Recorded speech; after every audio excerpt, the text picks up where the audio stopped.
Good evening, everyone. I would like to call the February 24th, 2026 regularly scheduled board meeting of the Richland 2 Board of Trustees to order. On behalf of the Richland 2 Board of Trustees, I'd like to welcome you to our regularly scheduled board meeting. As always, we are grateful for the continued encouragement and support of our students, our families, staff, and community members.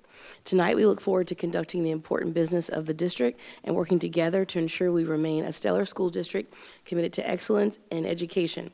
We appreciate your presence and participation, and we thank you for joining us this evening. If you will now please join me for the pledge. I pledge allegiance to the flag of the United States of America and to the republic for which it stands, one nation, under God, indivisible, with liberty and justice for all.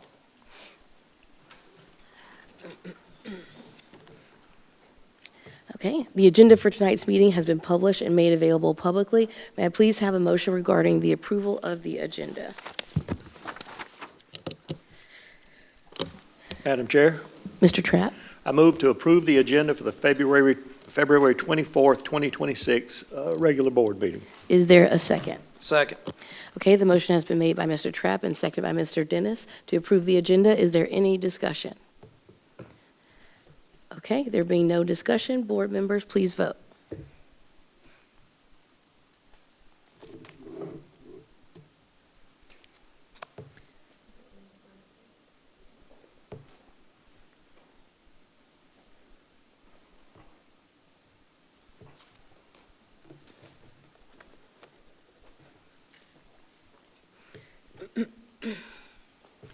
Okay, the motion is 7 yes, 0 no. The motion passes.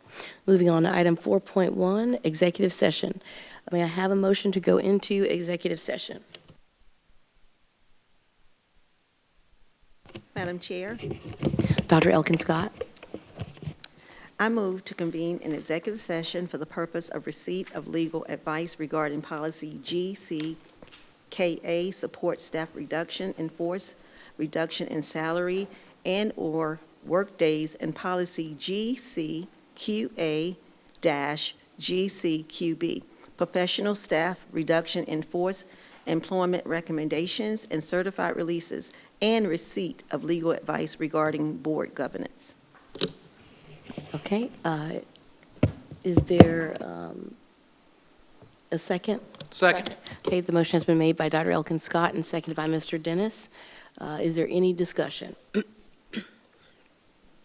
Okay, there being no discussion, Dr. Elkin Scott, is that correct?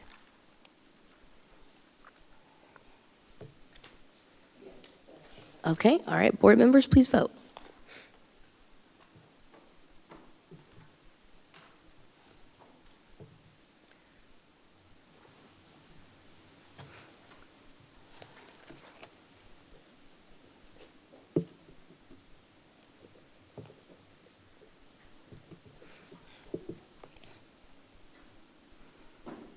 Okay, the vote is 7 yes, 0 no's. We will now go into adjourn for executive session. Sorry, the motion passes.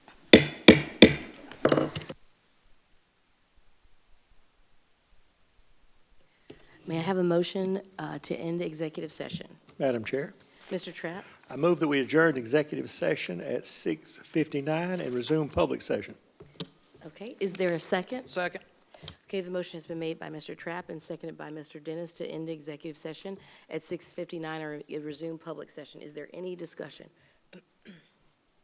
Okay, there being no discussion, Mr. Trapp, is that correct on the screen? Yes. Okay, board members, please vote.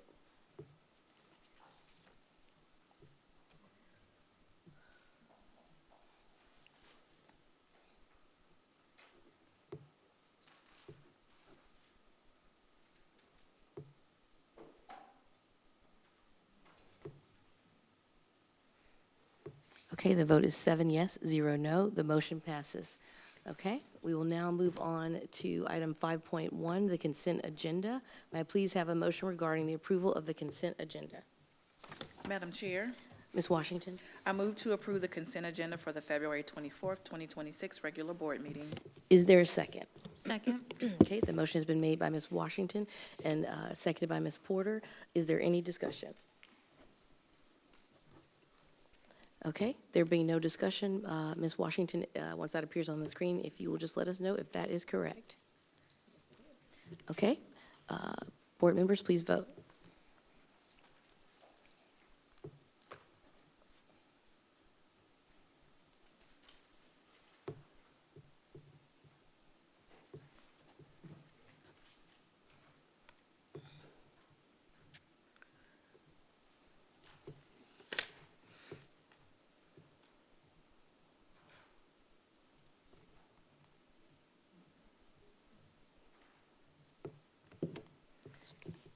Okay, the vote is 7 yes, 0 no. The motion passes.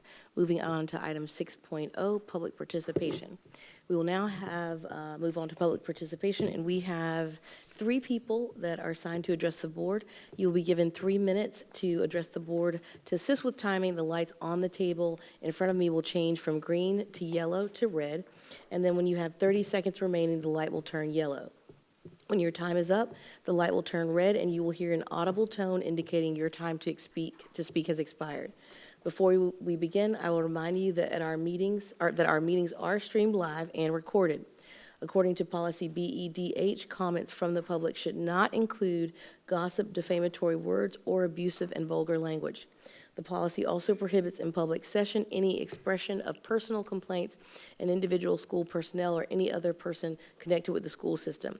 Specific student or personnel issues should be handled through the appropriate procedures as indicated in district policy. Okay, our first up will be Cindy Simons or Simmons? Simmons? Okay, thank you.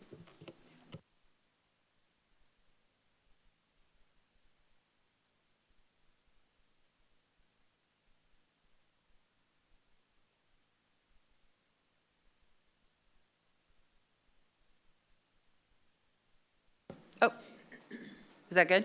There we go. Good evening, esteemed board members and Dr. Moore. My name is Cindy Simons, and I'm in my 23rd year as the media specialist at Round Top Elementary. The ladies behind me are all media specialists as well. As the media specialist elementary representative in Richland 2, it is my honor to represent this group of exceptionally dedicated library media specialists, along with my middle and high school counterpart, Amy Whitfield. Where's Amy? Oh, there you go. There we go.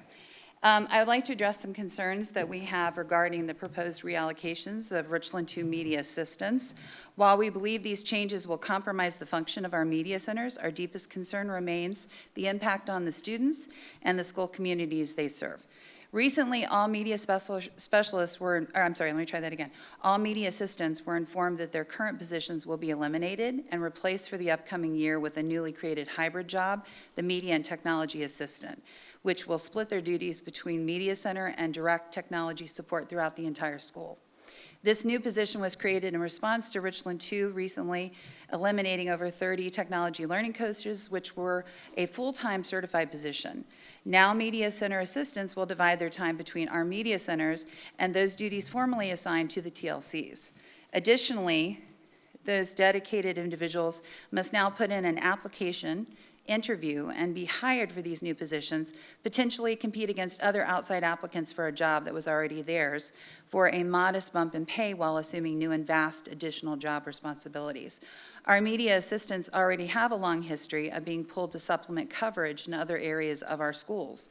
Based on this track record, we are concerned that these new duties will supersede those in the media center given the ever-increasing proliferation of technology. Here is an accounting of our media assistants spending each day being pulled, providing substitute coverage in classrooms, study halls, and other areas, assisting with testing, covering the front desk or office, providing lunch or maternity-related breaks or coverage, making, printing, and arranging payment for IDs and delivering IDs, which can average 1 to 2.5 hours per their day. Let me tell you a bit about our day at Round Top just today. We saw 6 classes, or approximately 130 students. During our classes, we were voting on South Carolina Book Award nominees, learning about virtual authors joining us on Read Across America Day next Monday, and reading book excerpts to prepare for our upcoming In Real Life author, IRL, according to the kids, coming to RTE on March 4th. Our students were checking out books, casting their book award ballots, and exploring the author's first chapter read-alouds and book trailers on their Chromebooks. My assistant, meantime, was managing checkout, helping with voting, handing out book brag tags, troubleshooting sound issues with headphones, answering the phone, checking out coolers for a field trip, supervising students during a fire drill, taping up ripped pages in a book, helping a teacher order a poster, and steering students to the latest books in a series, and that was all before 9 a.m. A full-time media assistant is challenged to maintain a vibrant, thriving, impactful media center, and we would thoroughly appreciate your help and support in making sure that we have one full-time assistant in addition to the certified media specialist in each of our schools. Thank you so much for your time. Okay, next up we have Amy Whitfield.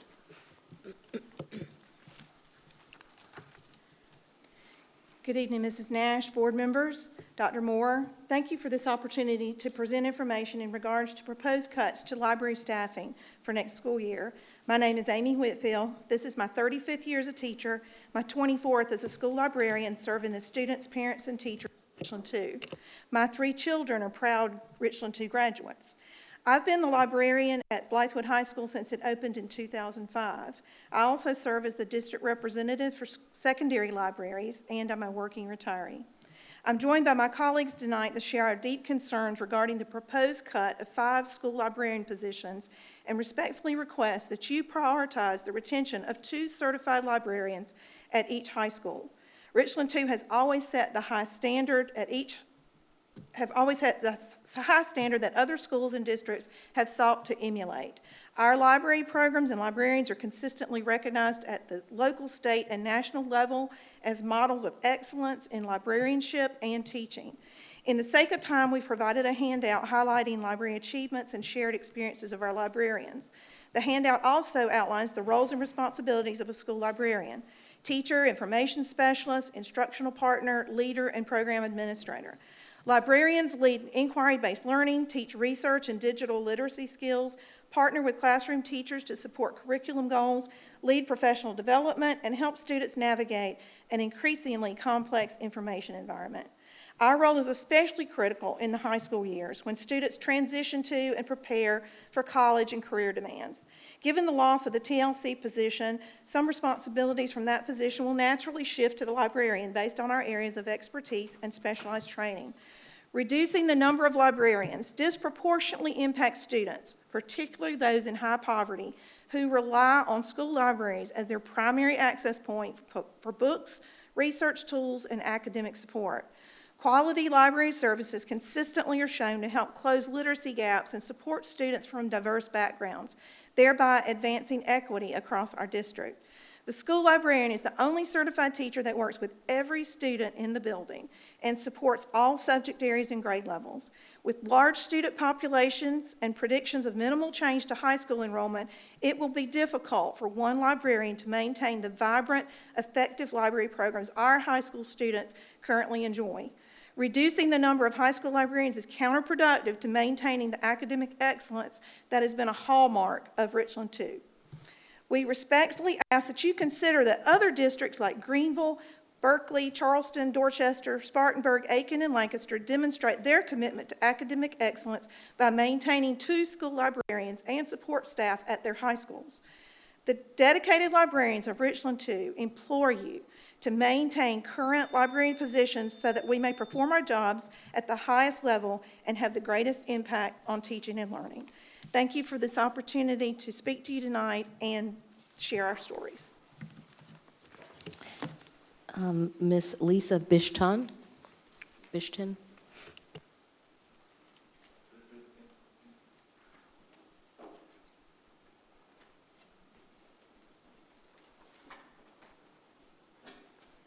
Good evening. I just have 2 students with me just for some support tonight. Good evening. Thank you for having me tonight.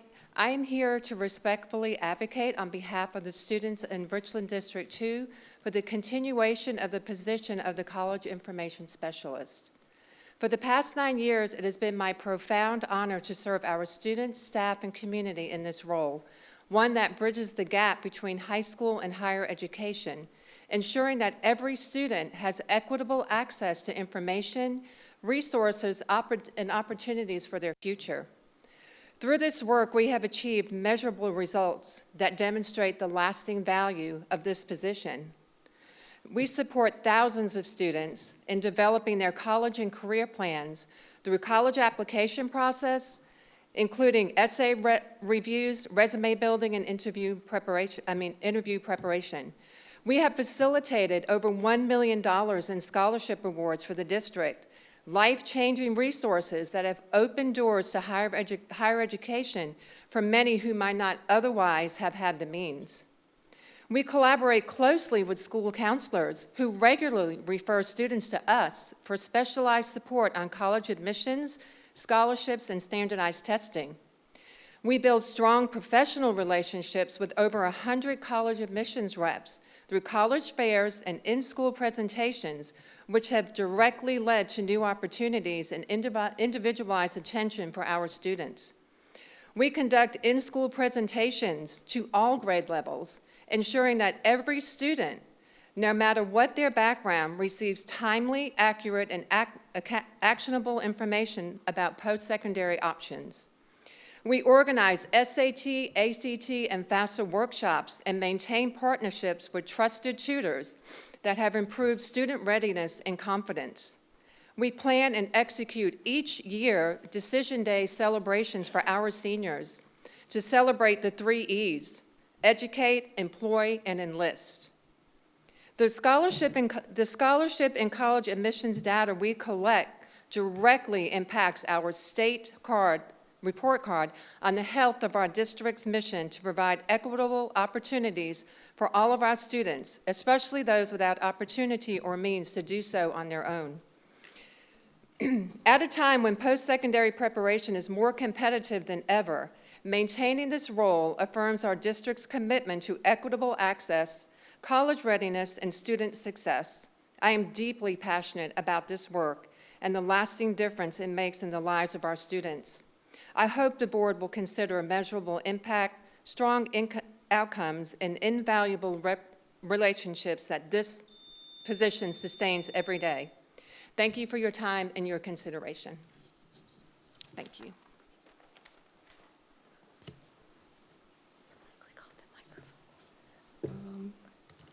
If someone will click off that microphone for me. Thank you. Okay, we will now move on to item 7.0, voting on executive session items. Item 7.1, employment recommendations and certified releases. May I please have a motion regarding employment recommendations and certified releases? Madam Chair, Ms. Washington, I move to approve the employment recommendations and certified releases as presented. is there a second? Second. Okay, the motion has been made by Ms. Washington and very enthusiastically by Mr. Dennis. Thank you very much. Is there any discussion? Okay, there being no discussion, if that is correct on the screen, if board members will please vote.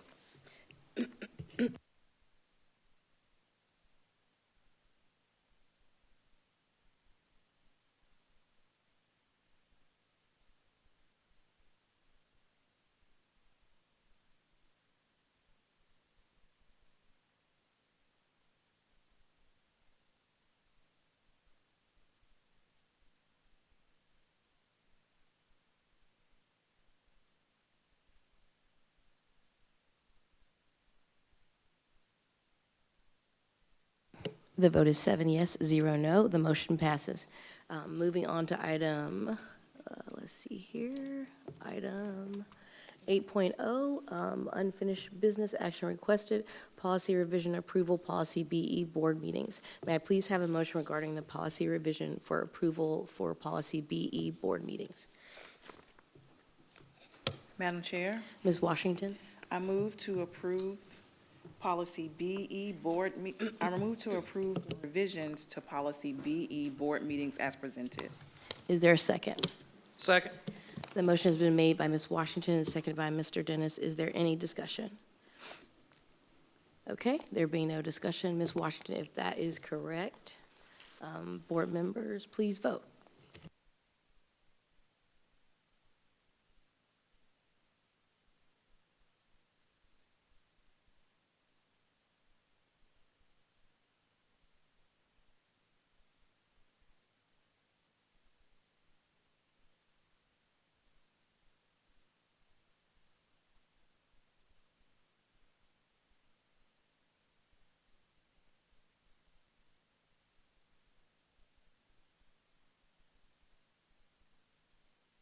The vote is 7 yes, 0 no. The motion passes.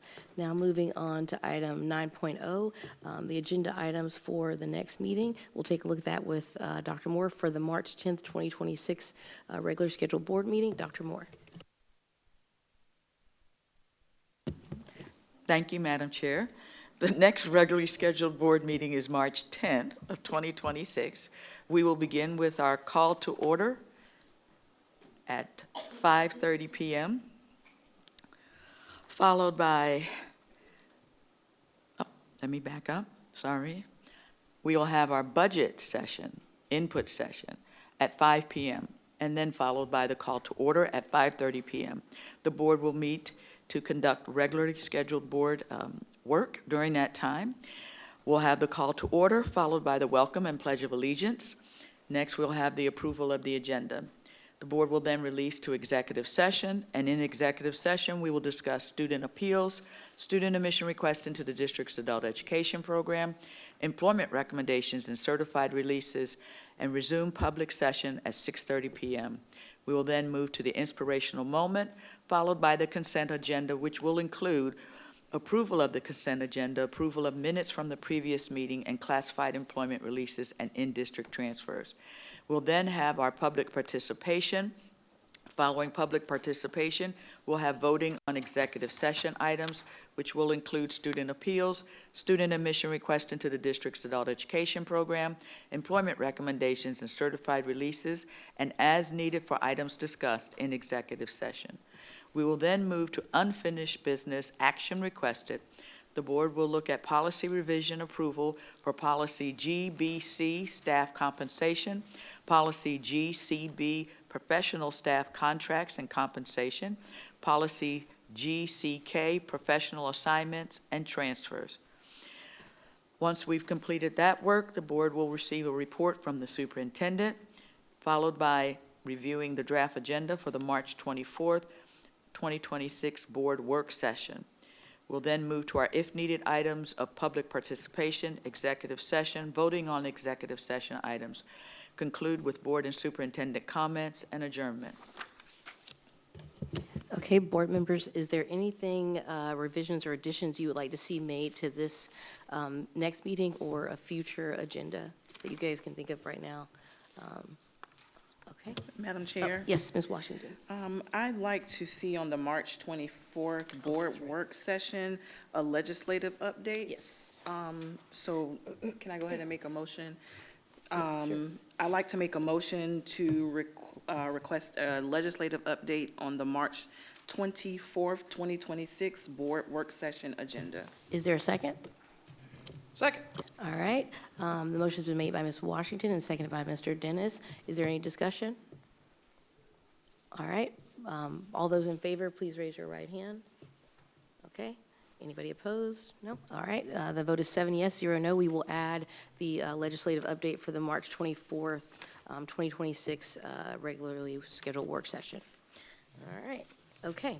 All right. Well, we will now going to adjourn this particular portion of the meeting and then go into our work session. So if there's nobody has anything, I guess, may I have a motion to adjourn? Oh, what is it? I say. Seeing that there is no further Yes. business. Seeing the there's no meeting is further now- business, the meeting is adjourned. All right, I'm going to hand this over to you because I am like literally winded at this point. I am done. Yeah, I don't think I'm going to make it. Oh my gosh. Wow.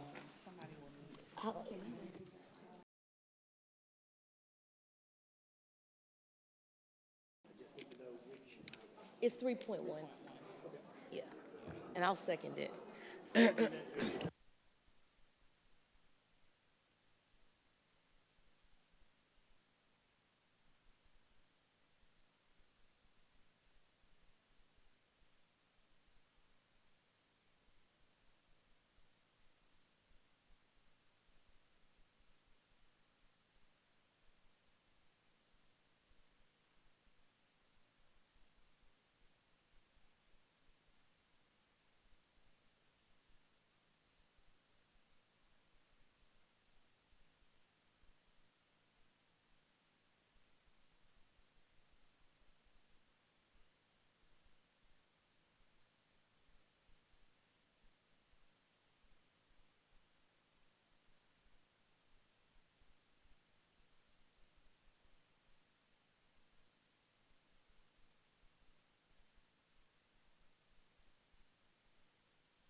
Good evening, everyone. I call to order the February 24th, 2026 Board Work Session Meeting of the Richland 2 Board of Trustees to order.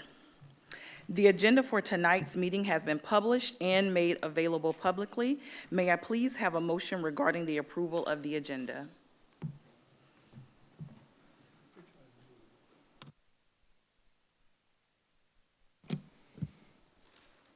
Madam Vice Chair, Yes, Mr. Trapp? I move to remove item 3.1 from the agenda. Oh, with that, okay. I move to approve the agenda with the exception of item 3.1 for the February 24th, 2026 work session. The motion has been made by Mr.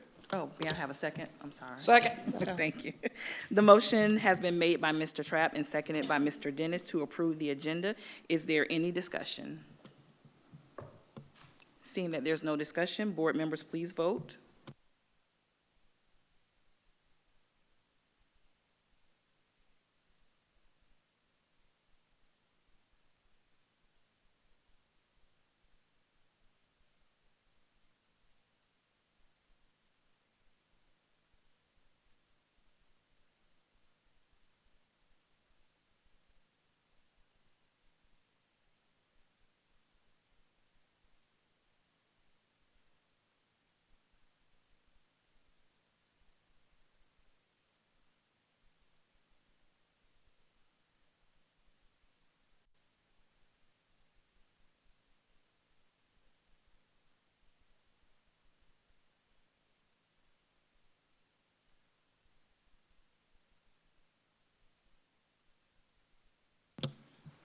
We will now move on to new business, no action requested. Item 3.2. This agenda item in this section is an Alternative Pathways Committee update. For Dr. Elkins Scott. Thank you, Ms. Washington. It is my honor to have Mr. Sherman and Mrs. Hutchison to come up and share some of the creative ideas and conversations that we've had around alternative pathways.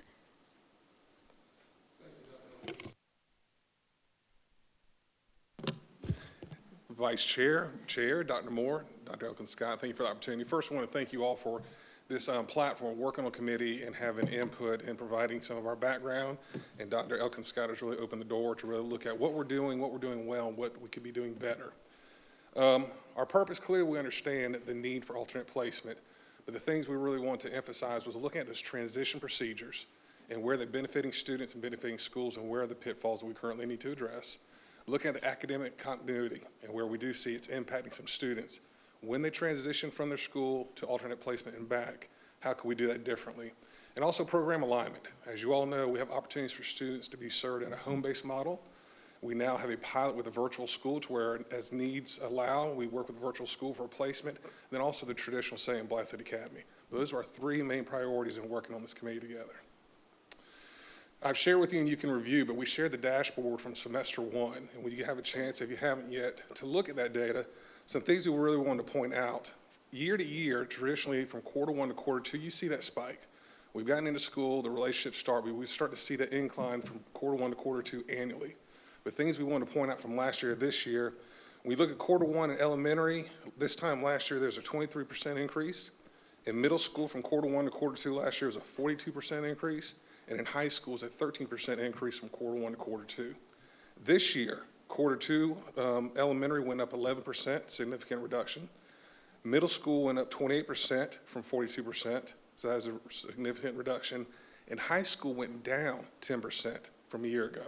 So as you take a chance to look at that dashboard, there's a lot of information there, but we just want you to see the data of what looks different from last year to this year, okay?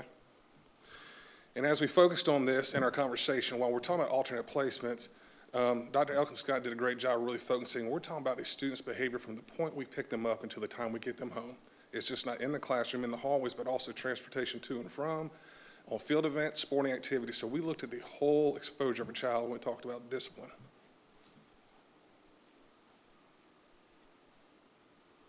All right, so when we talk about alternative placements, what really guides the decision making?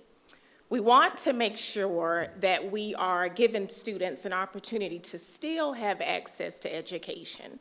We've worked closely with the schools as well as the academics department to ensure that our students were still receiving a rigorous education. We were very clear that if students were placed in the alternative setting, that there would not be any punitive measures as it relates to academic access. That has been strengthened, and students are getting exactly what they need. In terms of addressing behavioral and social emotional needs, students are still benefiting from building bridges as well as mentoring enhancements. In addition to this, we've implemented a behavior intervention agreement for students that are returned to school on strict probation. For those students that then become a repeat offender, which we're glad that that doesn't happen frequently, but those students would attend the alternative setting with that behavior intervention agreement so that those interventions are mirrored in the alternative setting for consistency. To ensure the maintaining of a safe and orderly learning environment, promoting restoration and reintegration, advancing equity, reducing exclusionary outcomes, and ensuring that there's due process and individualized decision-making. So, what are expected outcomes of alternative placement? We are ensuring that we're sustaining their engagement in schools, as well as ensuring that we are putting the right measures in to reduce dropout risk. Improving behavior through targeted interventions and structured reentry supports. We not only want those interventions to be provided to those students when they're in their base schools, but again, ensuring that they continue once they are in an alternative setting. Not just the students that are at the Blythewood Academy, but those students that are also a part of the pilot. They too receive targeted interventions and supports as needed. Increased successful reintegration to traditional school settings. This means that we work collaboratively with behavior interventionists to check on students when they transition. In addition to that, our department also does spot checks. Just want to share a quick story of 3 young ladies at one of our middle schools and how successful the behavior intervention plan is working. Not only are those 3 students doing better academically, but one that I checked on last week will even be recommended for higher level courses. So it works. We know that interventions are in place to support the needs of students, not just behaviorally, but also academically. To strengthen equitable access to coursework and credit completion, and improve the overall effectiveness and consistency of district discipline practices.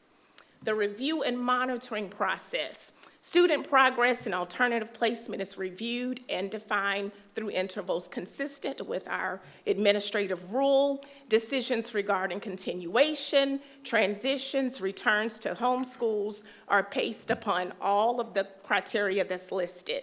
Demonstrating behavioral improvement, academic participation and progress towards credit completion. And again, this is not just for students at Blythewood Academy, but also students that are part of our virtual pilot. Compliance with placement expectations, input from school staff, the student, and their family, as well as readiness for successful reintegration and sustained participation.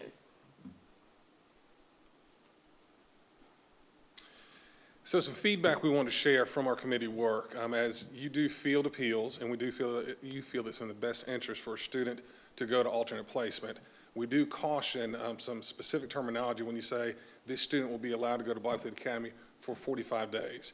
That has been received and interpreted as 45 days.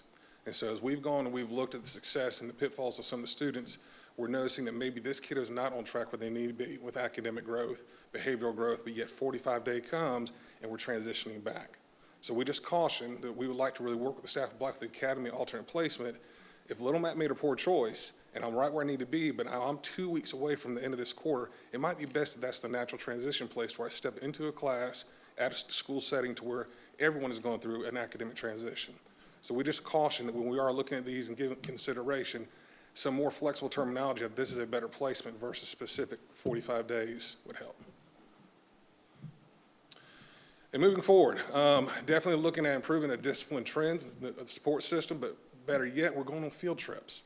And so we're inviting Dr. Elkin Scott. We looked at some great programs throughout the Midlands and the state to go see what they're doing now. They're alternate, not only at their alternate setting, but complete wraparound services for these kiddos. So we'll keep her informed of these dates if you guys like to join us, but that is our next steps to go see what's working well and where can we steal some ideas, or better yet, where can we strengthen our current platform. Dr. Elkin Scott, I release to you. Thank you, Matt and Kim. You were doing such a great job. I was just kind of laying back. This committee has truly been working it hard, and even Ms. Morrison, who is sitting in the back, she's been a part of this committee as well, and they've really been working hard. And the one thing I do want to say that we do have a bus driver as part of this committee, because I think it's so important. I think in the presentation, we talked about the fact that it actually starts from the beginning of the school day when they get on that bus until the end of the school day. So they need to be a part of this. With the information that was shared, we have come to you, and I want to share just a few key points that I want you guys to just keep in mind with this presentation. One is alternative placement in lieu of expulsion as part of the overall district discipline and support system. This system includes support of bus behavior and safety. Alternative placement in lieu of expulsion preserves students' access to education. Next, placement decisions should be guided by principles of equity, restoration, due process, and individualized student needs. Next, for our students who receive an alternative placement, we want outcomes to be 1, improved behavior, 2, successful reintegration, 3, academic continuity, and 4, stronger credit completion while in the alternative placement. And I think Matt talked about that. You're 2 weeks out from the end of the semester. It just doesn't make sense to transition back. Allow those students to actually finish that semester and then return back to their school setting. And for these reasons, it is important that placement cycles conclude at the end of grading cycles. In order to continue our improvement in Richland 2, the committee will be exploring best practices in some of the districts, as well as field studies for the board to come and go along with us. So as Matt said, we steal some ideas. So I want to say thank you guys for presenting. Board members, are there any questions that you guys have? Any questions or comments? Madam Chair. Ms. Porter. Yes, so my question is about the language for the placement. So if a motion is made that they be recommended to go to Blythewood Academy, is it up to who would it be up to determine if that student needs more time or less time, and then also, of course, make the decision of when's the best cutoff? Currently, the system in place that's for probation, and what I mean by probation is the 30, 60, 90, that's enforced by the hearing officer.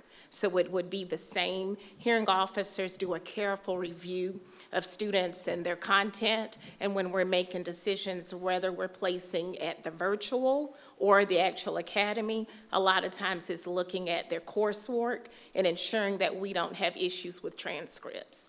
And that would be aligned with the practice that's currently used. However, in the alternative setting, if students don't meet requirements, that currently lies with the alternative school to ensure that they stay longer to benefit them academically or behaviorally. So it's twofold. Okay. And Ms. Porter, I just want to add something else to that. I know sometimes we say students for 45 days, we would like something like from 45 up to 90 days. Therefore, we have that leeway that if they're there for 45 days and we really need 55 days, it falls in that window.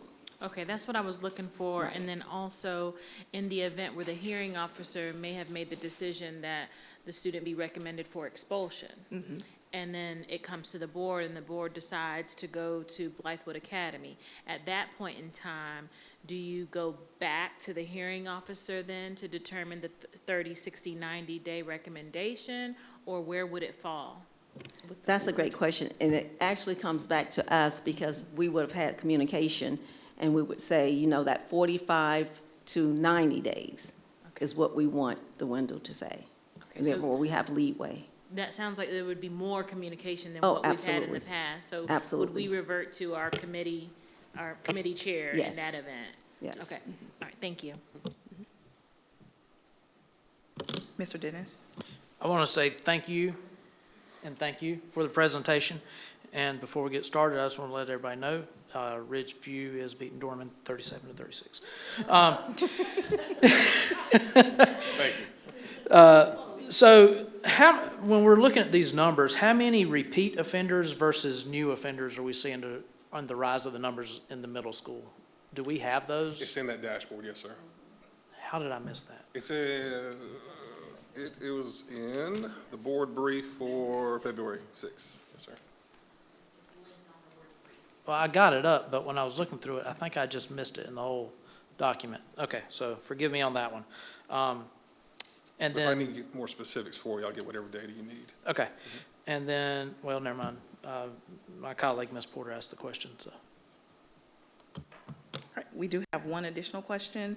Are there some like notes or a one pager or something that you can provide the board in terms of language for when we're doing the, referrals for Blythewood Academy? It is already prepared for you. We'll get it. to you. Okay, awesome. Thank you, thank you, thank you. Board members, are there any other questions or comments? Well, thank you, Dr. Elkins Scott and the entire committee. Since we don't have any. Thank you, guys. Do appreciate that. Great job. We will now move on to item 3.3, which is the second quarter financial report. This agenda item in this section is the second quarter financial report. Dr. Moore. Thank you, Madam Vice Chair. I'd like to ask our Senior Chief Financial Officer, Ms. Nancy Williams, to come and do the quarterly, second quarter financial report. The board does receive a monthly general fund update in the superintendent report, but when we're doing our quarterly update, I don't do the general because it's included in that. So she's going to provide a more comprehensive budget update than what you normally receive. Good afternoon, Madam Chair, members of the board, Dr. Moore. As stated, I will provide a second quarter financial update for the period ending December 31st, 2025. Okay, so at the end of the second quarter, oh, these are tiny. We received $55,040,118, or 27.6% of our anticipated local revenue in the form of property taxes, investments, rentals, and fees. We received $81,214,706, or 49.6% of our anticipated state revenue for the year. So when you consider our transfers from other funds to the general fund, we've received 36.5% of our anticipated revenue at the end of the second quarter. Okay, so as it relates to our expenditures, we are 50% of the way through the fiscal year at the end of the second quarter. And overall, we go back to that first page, please. Overall, we've expended 41% of our budget, or $170,345,730. We are tracking a little ahead of our budget in utilities and maintenance and repairs.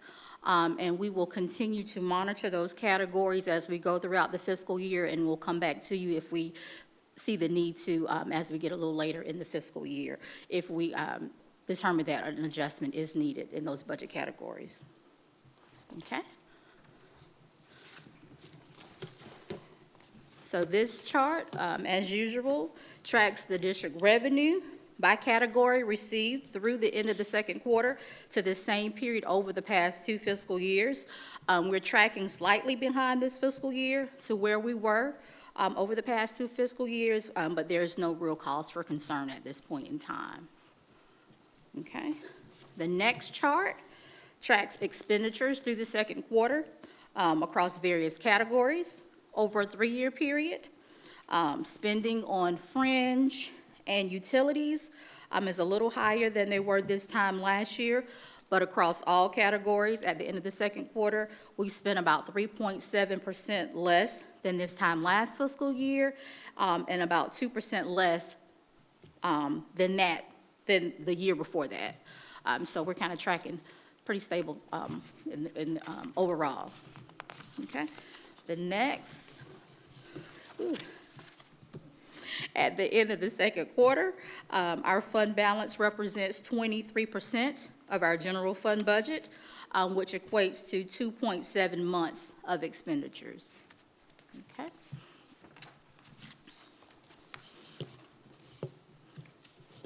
Okay. So this chart is just a graphical display of how our fund balance fluctuates during the year. This chart is also a reminder of our fund balance requirements per state law, board policy, and our bond rating agencies. And again, as you're quite aware, state law requires us to maintain at least 1 month of expenditures in our fund balance. Board policy requires 2 months. At least 2 months, and then our bond rating agencies require at least 20%, which equates to 2.4 months of expenditures. Okay, so within our total fund balance, assigned fund balance is $20.5 million, or 22%. Non-spendable fund balance for prepaid items is $1.3 million, or approximately 1%, and our unassigned fund balance is $72.8 million, or approximately 77% of the total fund balance.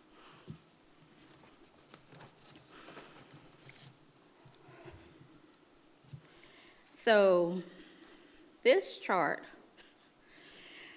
represents our monthly property tax collections. So for the month of December, we've collected $14,050,096.52 to in our property tax revenue for a total of $29,832,389.50 overall year to date, and that's about 22.2% of our anticipated revenue. When you start talking about property tax relief, during the month of December, we collected $5,297,935, and a total of $23,777,205 to date. And just as a reminder, property tax relief is classified as local revenue by the county, but the State Department of Education, in its chart of accounts for all school districts, classifies it as state revenue. And so that's how you'll see it presented in our financial statements, as state revenue. All right. So our current investments are listed here, as well as the balance at the end of December 2025. We've received approximately 77% of budgeted interest for the year, right? And so that's that $570,143 amount. Okay. So in addition to our general fund local government investment pool account, we also have LGIP building, food service, and pupil activity accounts. We've received $563,897.73 in interest on those accounts this fiscal year. And just for clarification, all of the revenue that comes to us from the state and the county is initially deposited into our LGIP accounts. Although we earn interest on those funds for the time they sit in our local LGIP account, these funds are transferred out on a frequent basis for payroll, AP, and other operating needs.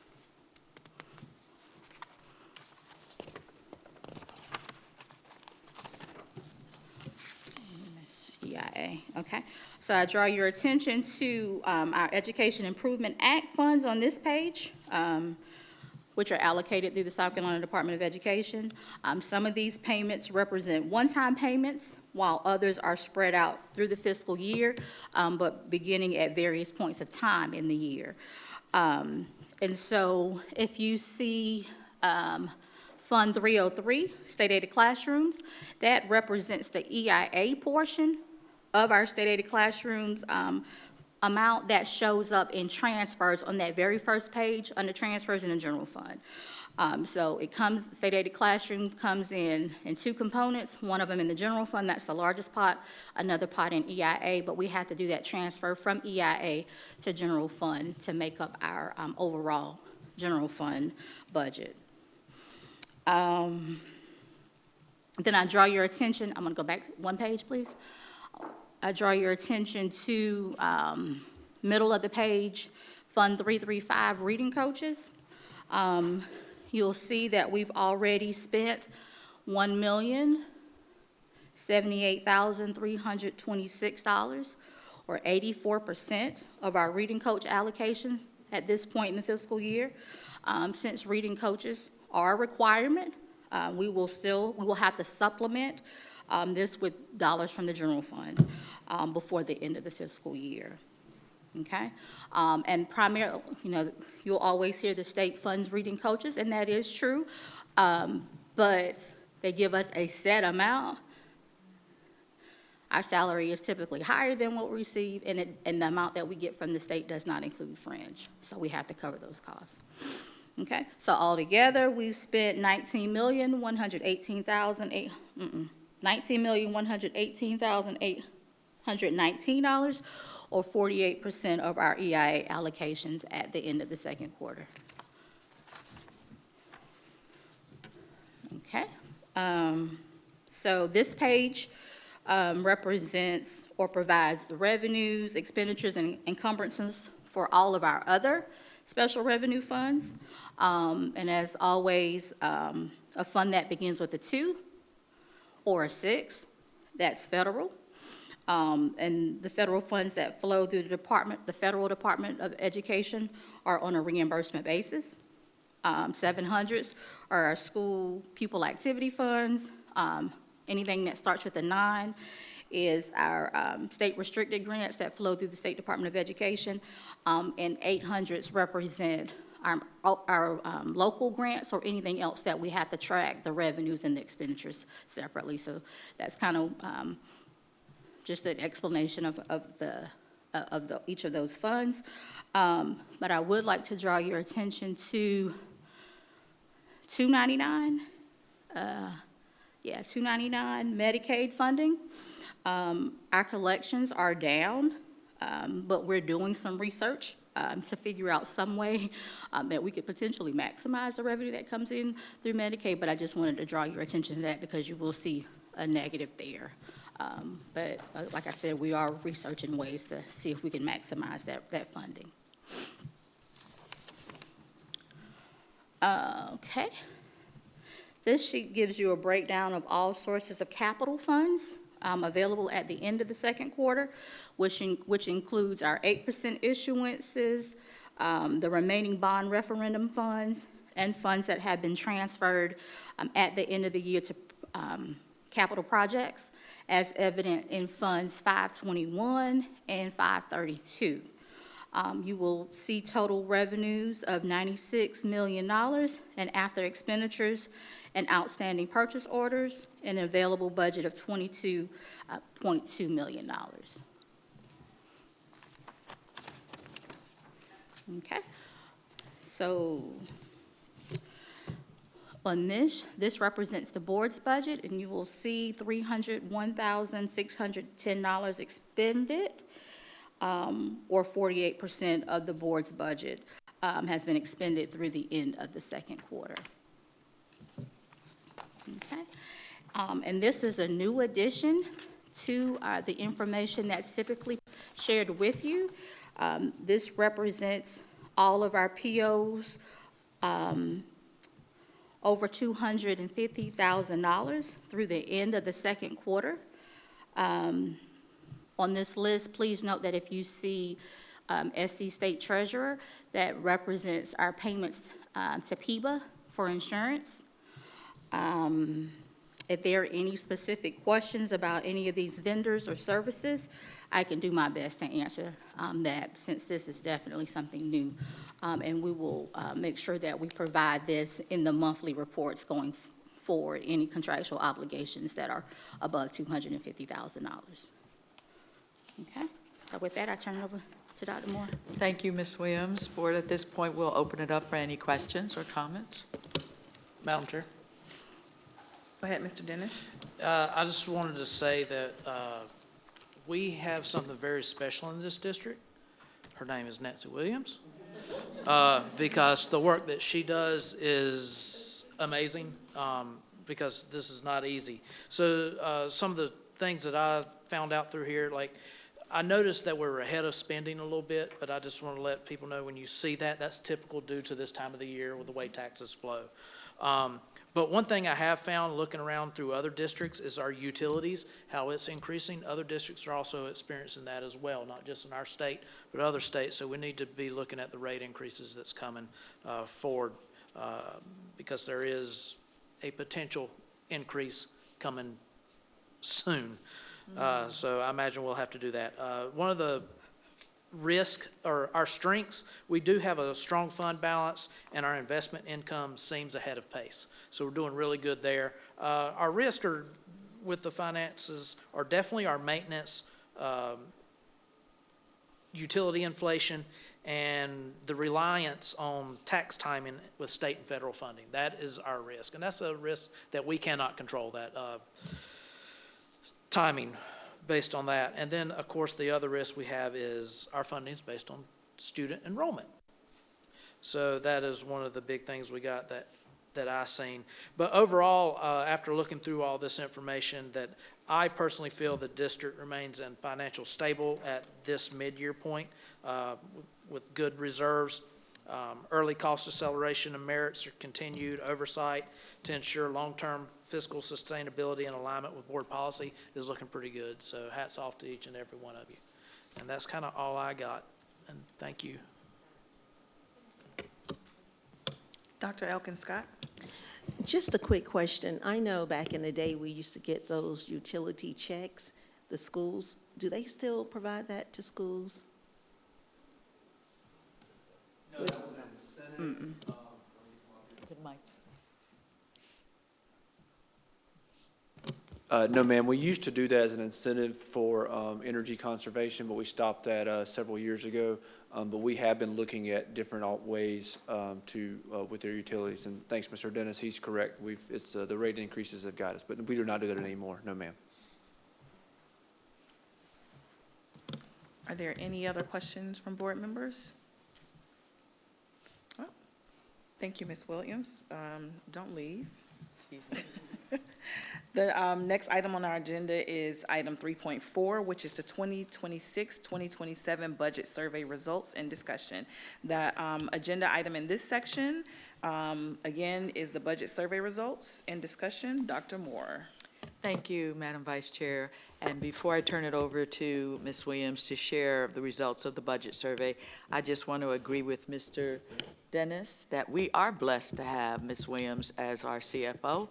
She was the CFO for the State Department of Education, so she understands how to work with billions of dollars and now millions of dollars in our district, and we are blessed to have her. And with that, I'm going to turn it over to Ms. Williams to share the results from the budget survey. All right, thank you guys for those kind remarks tonight. Woo. With our budget survey process, we followed the process kind of established last year with sending out surveys to all of our high school students, our parents, and of course our employees. I want you to know that we've read every single response. We take the fact that people take their time to respond to us, we take that very seriously. So we read everything, we digest it. And I just love reading student responses. You know, that's my favorite. I love reading student responses. But we thank every single respondent for taking the time to participate in this process.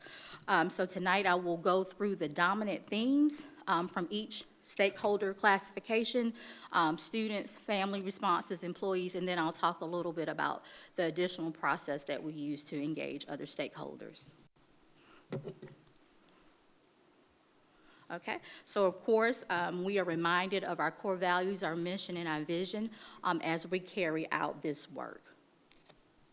Okay, this year, as opposed to asking our participants to rank 19 potential priority areas, we took a different approach and we only asked 2 open-ended questions of all the groups, right? And so let's start with our students. So we asked our students specifically, for next school year, what's one thing you think the district should focus on putting our money towards first?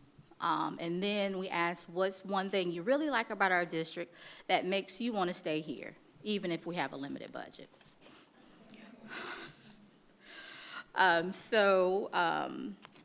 The survey was sent to students via an open link, so we really don't have good data on the actual response rate. But from the students that did respond, the following themes emerged. They talked about strong teachers and instruction. And in this category, they focused on making sure that they had a high-quality teacher in every classroom, and they talked about making sure that we paid teachers appropriately. They focused on having more academic, career, and enrichment opportunities. They talked about having increased CTE offerings, and then some of them talked about having new and unique classes available to them, and of course, increased advanced learning and STEM initiatives. When we, then they, 126, wow. They talked about improved well-being supports and facilities. Of course, they focused on, these are students, so they focused on the quality of the food, making sure that the facilities and the grounds were clean, and that transportation arrived timely, those things. Those were the overwhelming responses that emerged in these students' responses. As it relates to question 2, which was again, what's one thing you really like about our district that makes you want to stay here? You saw the resounding dedicated, supportive teachers and staff theme throughout. And then I love the sense of belonging and community that their school provided. So that strong community and school culture kept becoming a recurring theme in their responses. And then you saw many responses related to academic and specialized programs where they focused on the magnets that they were in, and they called out JROTC, and sometimes you see they called out CATE. So just that attention to those specialized programs. As it related to our family responses,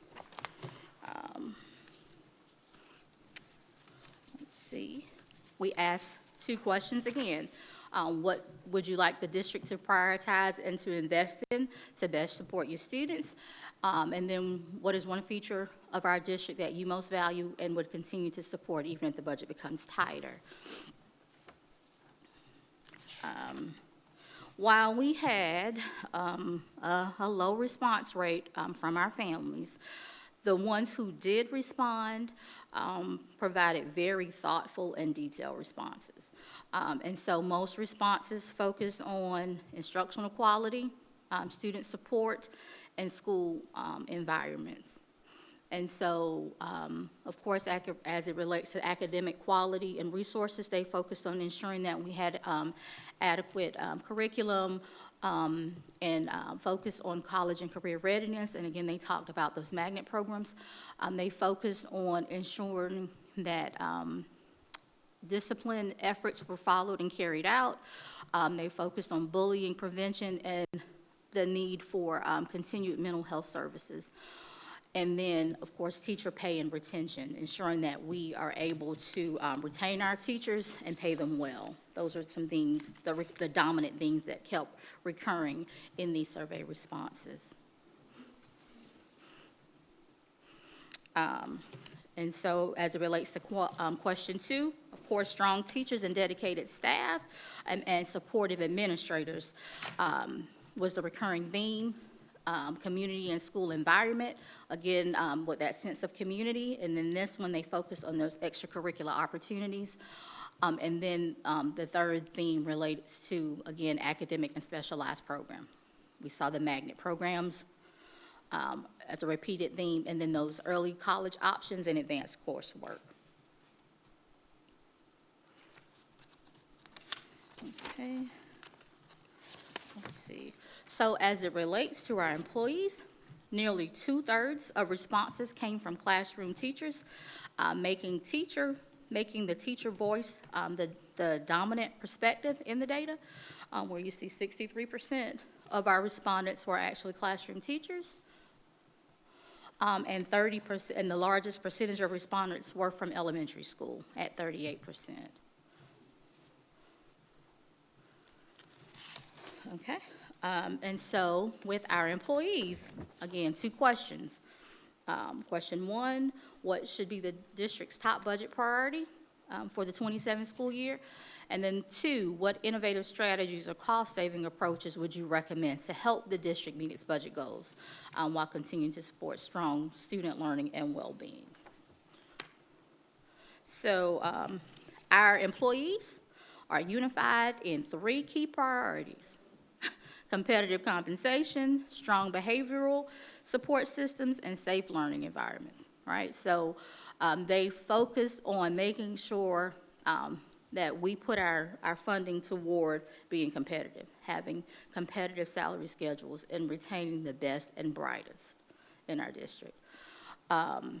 They focused on, they felt that we should focus on more behavioral intervention support, classroom management, and that clear discipline follow through. And then, of course, safety and security. 1, 2, and 6 again. What was I doing? I don't know. Is it? Thank you.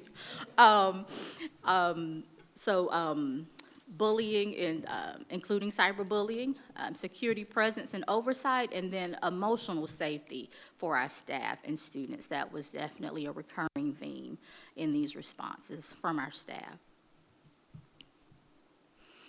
And then while fewer employees provided detailed cost-saving ideas, recurring themes still emerged.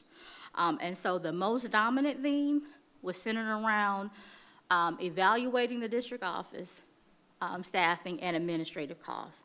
And so you saw over and over and over that any reductions that take place should not disproportionately impact schools, and that all of our resources should remain student-facing. You saw that as a recurring theme in these responses.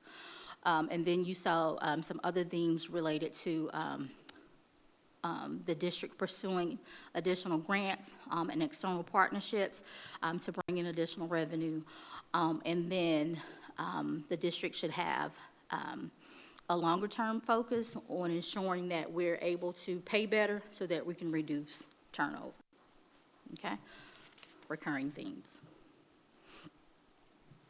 And so in addition to the budget survey being sent to the students, parents, employees, we've also engaged our 5 stakeholder groups: NERMA, Parent Advisory Council, Teacher Forum, Classified Staff Advisory Council, and Business Advisory Council. And so because of the timing of those meetings, we don't have all of those responses available to you tonight, but they will be in your budget notebook. So you will have every single response as well so that you can read those. And then just be reminded as well that we have public input session at both the March 10th meeting and the March 24th meeting. And again, we will capture those responses for you as well and put those in your budget notebooks. Okay, Dr. Moore, turn it back over to you. Thank you, Ms. Williams. Board, at this time, we'll open it up for any comments or discussion. Mr. Dennis? Yeah, so when I was looking over this, I noticed all the groups seem to align, and just want to remind my colleagues that when we're going forward with the budget, you know, the teacher compensation and retention, the student discipline, safety, behavioral supports, and the academic quality specialized. I know we're all, along with the programs such as Magnet, CTE, and advanced coursework, I know we're all very dedicated to that, so I want to see us to continue to do great work on that. But one of the things that I noticed in there that I really enjoyed was the students. The students value dedicated teachers and staffs. That says that the employees we have are great employees and we're getting the right things with our community involvement. And parents also want that strong and teacher administrative. And the great thing is, you know, reaching out to the stakeholders, that's a great thing. I'm glad we're doing that. I got to sit in the business conference this morning, hearing their ideas. That was a great thing. So I just want to say thank you for putting all this together. Are there any other questions, comments from board members? All right. Thank you, Ms. Williams. We will now move on to item 3.5. The agenda item in this section is a discussion on a policy revision proposal for policy GBC, staff compensation, policy GCB, professional staff contracts and compensation, policy GCK, professional assignments and transfers. Dr. Moore? Thank you, Madam Vice Chair. I'd like to ask Dr. Franklin Foster, our I just promoted him, our Senior Chief for Human Resources, to come to the podium to present the updates that we're recommending to the policies for the board. Dr. Moore, I don't think you can handle two Franklins in that role. That would not be good. But You're no, right, I couldn't. I like where I'm at, so it's And we fine. don't have the funds to pay you for a There promotion. you go. Not when they just said that up there, right? Board members, tonight you have three policies that are basically aligned with the, to support the Educator Assistance Act. The first policy is GBC, well, he's going to do GCB, so we'll do that one first. Professional staff contracts and compensation. The only changes that you'll see here is that we talked about under contracts, we said that before May 1st of each school year, and then the notice will include the projected salary schedule for the district for the school year, and we discussed that last week, that we will be including that in the contracts that will be issued to employees prior to the May 1st date for contract issuance. And then it will basically say that same thing: upon completion of the state and local district appropriations, teachers will be provided with the final salary schedule. And teachers who are reemployed must be given written acceptance of their contracts to the superintendent before May 11th. There's no difference in that verbiage there. Other than failure to provide it, you know, it is a rejection of the contract offer will be the only changes that you'll see in policy GCB. All right, which one we're going to next? All right, GBC. GBC is staff compensation. The only change here is, again, it just states the May 1st deadline that we'll issue contracts, and again, it's the projected salary schedule and the event that we will provide, any of the event of lost state, federal fundings anticipated by the district at the time the projected salary schedule was adopted. The notice will specify any downward adjustments to the projected salary schedule, and we noted that, as we talked about before, we'll try to change that to just may expect a increase in the salaries. Okay. And then our support staff, the board will set the base salary for all support staff's positions as well. Is the only thing that we changed instead of set. Okay. There were no additional changes to GBC. And then the last one that you have is GCK, which is our policy for professional staff assignments and transfers. Again, this is related to the Educator Assistance Act. The first one, relocation of position staff may occur necessary to meet instructional requirements, fluctuating enrollments, changes in educational programs, and district obligations. And so to make sure that we comply with that moving forward, on our contracts that we issue before May 1st, we will include the employee's tentative location. And then, of course, because that will take care of the section that talks about no later than 14 days before students are scheduled to return, the superintendent will notify each staff member of his or her tentative assignment. So we will accomplish that by issuing contracts that have their tentative assignment on them. And then, of course, the other one would be the reassignment page or transfer on the next page, that we'll follow that guideline as well. Staff members or school principal or the superintendent may initiate the transfer of professional staff from one school to another. In cases of transfers initiated by staff or with other considerations regarding assignments being equal, the administration will grant staff preferences for transfers in order of seniority within the district to the approval of the principal, including in accordance of Administrative Rule GCKR.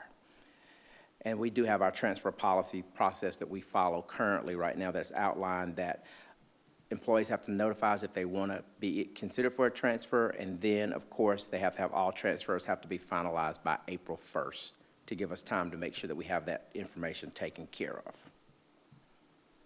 Those are the only changes to GCK. Are there any questions about any of the policies? Thank you, Dr. Foster. And just for the public knowledge, all of the changes that are being recommended are based upon the Educator Assistance Act to ensure that we are in compliance. And I just want to publicly recognize and thank Dr. Foster for the work that he does. One of the things, board members, that I do is I meet quarterly with both of the teacher professional associations with representatives.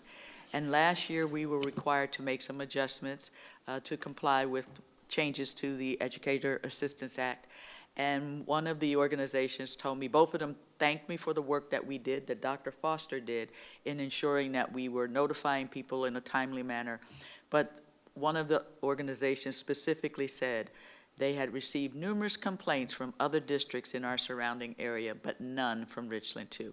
And that is a direct result of the work that Dr. Franklin Foster leads in his department for HR. So thank you, Dr. Foster, for the work that you do. And at this point, board, we will open it up for any questions or discussion. Board members, are there any questions or comments? All right, well, thank you, Dr. Foster. All right, well, seeing that we have no other business, Mr. Dennis? I just want to take a personal privilege moment, if I can. Okay, go ahead. I just want to wish my daughter, Savannah, a happy birthday. Happy birthday, Savannah. Yes, Ms. Porter? I'm sorry, I was reading and I got sidetracked. But I did look at the administrative rule that goes with GCKR. I just wanted to state that there are some words that were changed in the policy that will probably need to be looked at for the administrative rule, just FYI, especially the titles that were listed in here. It's a number of times. But if there are changes to the administrative rule with this one, will we get that copy of that, since it is pretty lengthy and it goes with that policy? I'm sorry. Will we get the changes applied to the administrative rule that go with GCK?